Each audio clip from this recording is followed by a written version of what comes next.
This video is on the SUMIFS function, and I'm going to use this function to sum a total where it's going to meet two conditions. First, I need my meal type to equal lunch, and I need the date to equal today's date. So since I have two conditions, I'm going to use the SUMIFS rather than the SUMIF, which only has one condition in the parameter. Okay, so to write this, the first thing I'm going to do is click in the cell where I want my answer. I'm then going to hit equal, tells Excel I'm writing a formula. Since I have two or more conditions, it will be the SUMIFS. And then I'm going to open my parentheses because it's ready for the parameters. And you can see the parameters are listed right here. So the first thing it wants to know is the sum range. What is it going to sum when it finally meets those conditions? Well, I want it to sum calories, and that's in column K. So I'll click in column K, and you can see it does K through K. I'm done with that parameter, so I'll hit my comma. It moves on to the second parameter, and it wants to look at my first criteria range. Well, what's it looking at? Well, I wanted to look at meal type, and I want that to equal lunch. So my range is meal type. I'm done with that parameter, so there's a comma. And the criteria is lunch. So, quote, lunch. Okay, I'm done with that parameter, so comma. Now you can see it moves on to my criteria too. What's the next thing?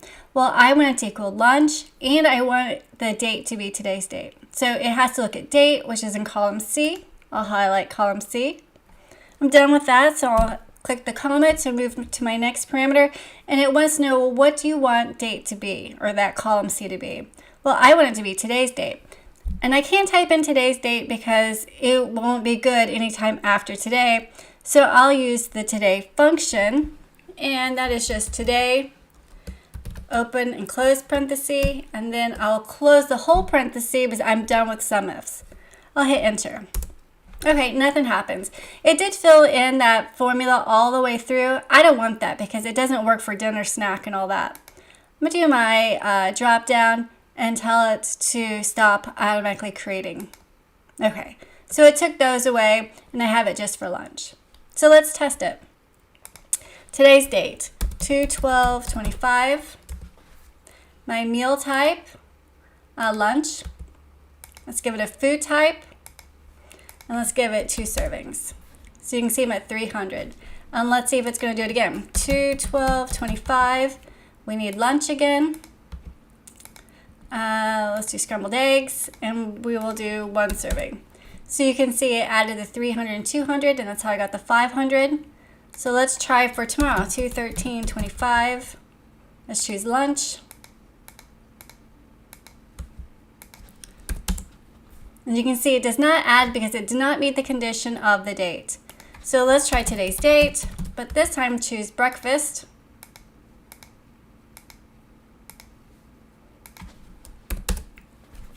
It totaled here, but it did not add up here because, again, it did not meet the condition. My two conditions were first my date and also my meal type. Very easy.